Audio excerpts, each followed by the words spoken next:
Hi guys, it's me Arden Lee. I am back with another video, and today I want to talk about the idea that we deserve to be with people in relationship who are good at setting personal boundaries and communicating clearly about what their needs are.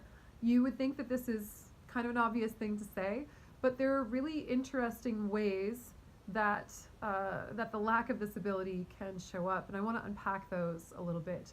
I'm Arden Lee, and I am the creator of the Repatterning Project, which is an 8-week course. We start again June 30th, and just today, well, it depends on what day it is if you're watching this video, so probably last week, but so today in my world, last week in yours, I announced that we will be having Robert Greene, author of The 48 Laws of Power and Mastery and The Art of Seduction, and his new book, The Laws of Human Nature. He's going to come on as a guest speaker to all the participants for a live streamed interview. You're going to get to ask him your personal questions about his opinions on human behavior and motivation, which he is clearly an expert author on. I'm so excited about that. So if you are interested, it is an 8-week course in an online container, and we start June 30th. Reach out to me, hit me up. You can look at the description box where I have a link to a free PDF guide about what it is that we do, and I also have a link to the Repatterning Parlor, which is the free Facebook group that I moderate for people who are interested in learning more about the work and getting some free support from like-minded individuals while they're on their path to doing their own work as well. So check those out, and yeah, reach out to me if you're interested. I can't wait for us to begin. I'm getting really, really excited. All right, so I just came from having dinner with a guy friend of mine, and we were talking a little bit about the conversation really started about accountability and the Me Too movement, and he was asking me some questions and saying, you know, hey, here's the situation I was in with a person, and how could I have possibly done better, you know? And what he said was, you know, when I took on this relationship with her and we were engaging in BDSM together, and I kept asking, are you sure? Are you sure? Are you sure? And she said yes the whole time. And you know, you know, there was a while she said she didn't want to have sex, but then she decided that she did. And then, you know, looking back, she blocked me everywhere, and she said that I took advantage of her, and he's like, I'm really upset about this, you know, I'm really I don't know what to do. I don't know what I could have done better. I feel confused. I feel upset, and I don't know the woman's half of the story, so I don't know if there are things that you know, that maybe she didn't communicate to him that were really harmful to her. He had a lot of confusion around it, clearly, and just from what I gleaned about that situation, I kind of want to unpack a couple things here. The first thing I told him was, I was like, well, first of all, you deserve to have someone who is good at communicating what their needs are and what their personal boundaries are. And I'm going to let you in on a little hint where I think, you know, where you could have done better, not even necessarily just for this person, but for yourself. I said, you kept asking her, are you sure? Are you sure? Are you sure? What that tells me is that you didn't actually trust her yes. And he was like, oh wow, you're right. I guess I didn't. If I had to keep asking, I guess I really didn't trust her yes, even though she told me yes. And I said, you know, this relationship, you know, like many in the scene that I'm in out here in Los Angeles, like many in my past, you know, involved BDSM, and I told him, I said, you know, look, I don't know what your situation is or was, but I want to talk a little bit about where I had issues in my own experiences with BDSM and where I fell short. There was a really interesting thread on Twitter by a user named Sam Dillon Finch, and it talks about the correlation, and I've talked about this too in some of my writing. I point out this thread because I think it was very specific in many ways. I've unpacked some of this too. But essentially what people are starting to look at in the larger collective is this idea that for many people who identify as kinky, as being into BDSM, and specifically who identify as submissive, for many of us, submission is a way of normalizing a fawn response to trauma. What do I mean by a fawn response? There are 4 basic trauma reactions. Actually, there's 5. Fight and flight, you probably have already heard of. Freeze, where you just freeze and you dissociate and you know. Fawn, and I'll get to that because that's one we're going to talk about. And faint. Faint is like where you just black out completely and you don't remember what happened. Fawn is when we cope with our triggers, or even with a world that feels hostile because we are so accustomed to abuse, by trying to be pleasing to other people. And when I told him, you know, I said, for me, this is why I left BDSM, because I realized that for me, my submission was a way of enabling my inability to set personal boundaries. My submission was a way of normalizing a fawn response. And he was really surprised, but surprised like in a way that resonated. He was like, whoa. He's like, yeah, now that I know about the fawn response, I see how that could happen. So here's a man who, if you guys know anything about, you know, my work, and if you watch any of my videos, you know that I'm obviously a big advocate of the speaking up that is happening around the Me Too movement and the ways that we are calling for more accountability and less harm. And I think all of that is really important work. So it's not my intention to center a male reactive viewpoint. However, it's not my intention to leave it out either. And what his viewpoint was, look, I think everything that's happening is important. I love the fact that the Me Too movement is happening, but also it's hard, you know? I feel scared and powerless. I don't know what I did.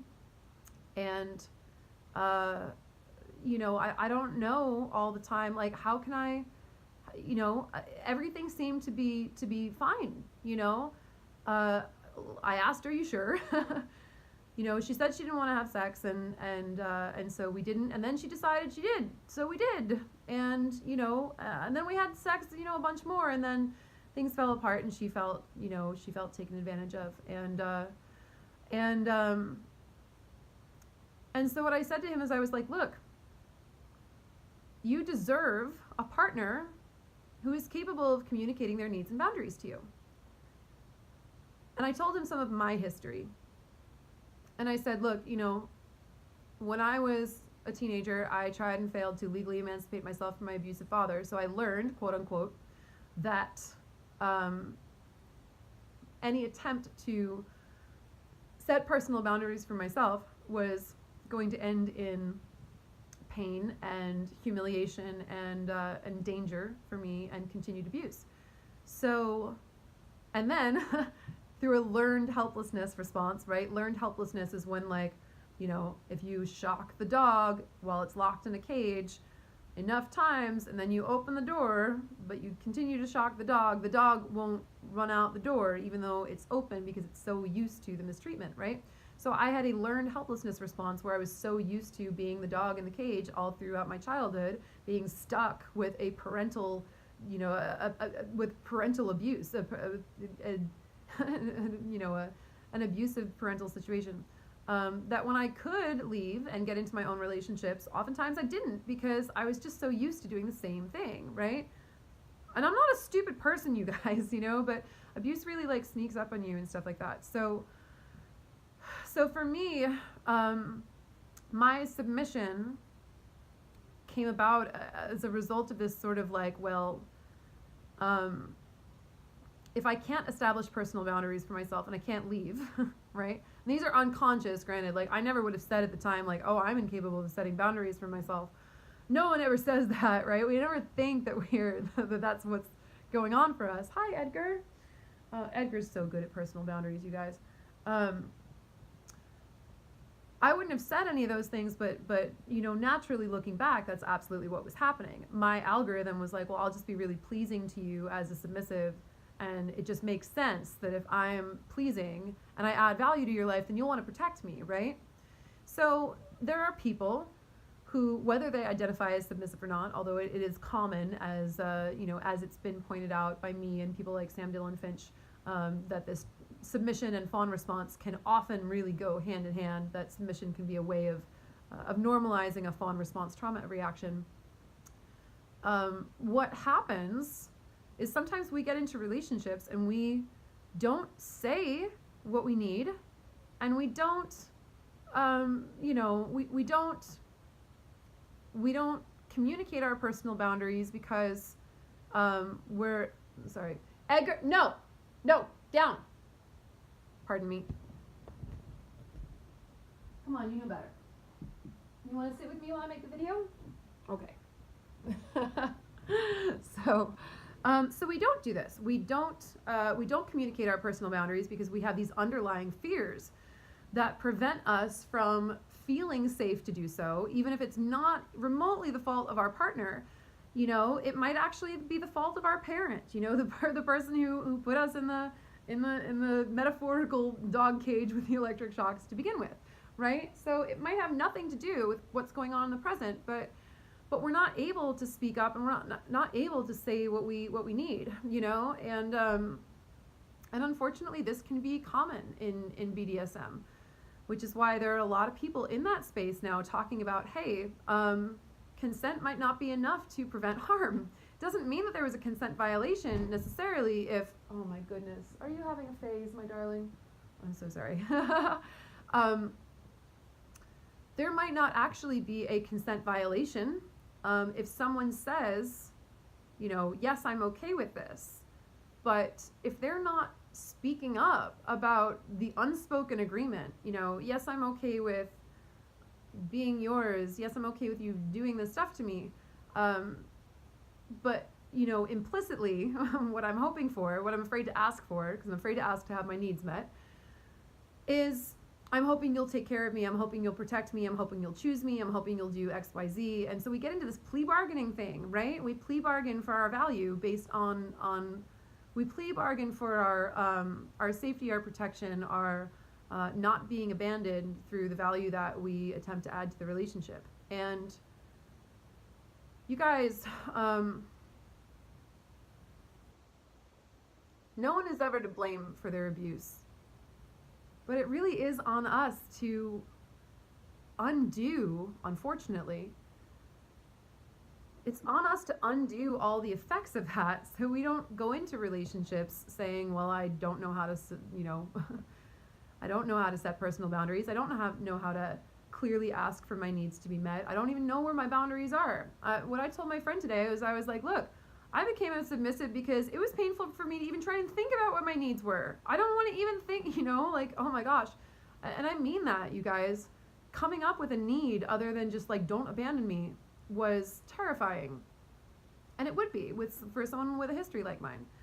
And so I ended up telling my friend, look, you deserve a partner who can set their own boundaries, and you deserve, I know, in so many ways, hey, you may feel called to these women who have traumatic histories. You may want to save them. You may want to, show them that you can be a good guy and you can, you can take care of them or whatever. But if they don't tell you what that looks like for them, then it's going to be, it's and this also, I just want to make this very clear. This has very little to do with gender.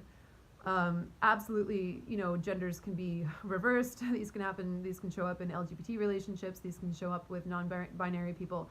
I'm specifically referring to women and men in this particular instance because, this is the conversation that I had earlier today. And we also have to really look at the way that women in particular are socialized to fawn response, are socialized to believe that their value comes from meeting the needs of others, whether that's sexually or, oh my goodness, meow, why are you meowing at me? And so we can't really entirely divorce that situation from the way that it intersects with our social conditioning in terms of how our society conditions respective genders behave. So that is an important consideration. Ultimately, you know, as someone who was in this pattern myself, who was in a lot of abusive relationships that I didn't leave, and then I didn't speak up about my needs because I thought, well, if I'm valuable enough to you, then you'll figure out what it is that I need to be safe. And you know, that wasn't working for me, wasn't working for them. I don't take responsibility for the abusive behavior that I suffered because you know, like things like, you know, don't have your business completely shut down and then need to rely on me for $25,000 to keep your ass out of jail, and then move in with me, and then, you know, physically assault me and try to kill me before the year is out. That I thought that should be a no-brainer. So, you know, but even so, I do look at the places where I'm like, I had wiring in me that caused me to not know that I could leave or that I could say no. And it was my responsibility to change that wiring in myself if I wanted better relationships, and if I wanted to be able to give my partners better relationships too, because me not talking about my needs might have sounded kind of romantic in a submissive BDSM sense, you know? It might be like, oh, I have no needs, I'm just yours, I'm just here to serve you. You know, that's so romanticized in the BDSM world, you guys, in so many corners of it anyway, you know? And that's not the thing that's actually healthy. That's not really actually a healthy relationship. Having a healthy relationship means knowing your needs, knowing your boundaries, and communicating them maturely, and finding that common ground where there's as much safety and love and honor and respect as possible, where you are speaking up about the things that you are going to experience as harm, and you're going to speak up about the things that you need for something not to feel harmful, right? So so for all of us, yeah, we do have a responsibility to our relationships to learn how to set our boundaries and how to state our needs. And if you are someone who has been drawn in the past to people who weren't able, because you maybe thought, you know, that you could caretake them, you thought you could maybe do better by them, you deserve a partner who knows how to clearly communicate their needs and set their personal boundaries. There are no exceptions to that. You absolutely deserve that. And if you're not getting that, and if there is that confusion, and if someone is constantly, you know, one thing that's important that I don't want to leave out here. I remember I know I talked in this video, in this instance, about the example of someone saying, you know, I don't want to have sex, and then, oh, now I do want to have sex. It's really important, you guys, that we really hold people to what their initial agreement was, and then, you know, especially in the heat of the moment, and then we say, hey, well, we're going to stick by that agreement until we actually have a calm conversation, you know, maybe like over dinner with our clothes on, and really see where you're at with this, you know. But overall, you want someone where you really trust their yes. And I think you know what that feels like because you won't have to ask them a million times, you know, if they're sure about something. So find people to date where you trust their yes, you trust them to speak up about their no, and yeah. I understand where people think that they're doing well by someone who has experienced trauma or abuse in their past, but if they don't know what they need, there's really no way for you to know what they need either. So you deserve a partner who is capable of clearly communicating their needs and setting their personal boundaries. Thank you guys for watching. I'll see you next time.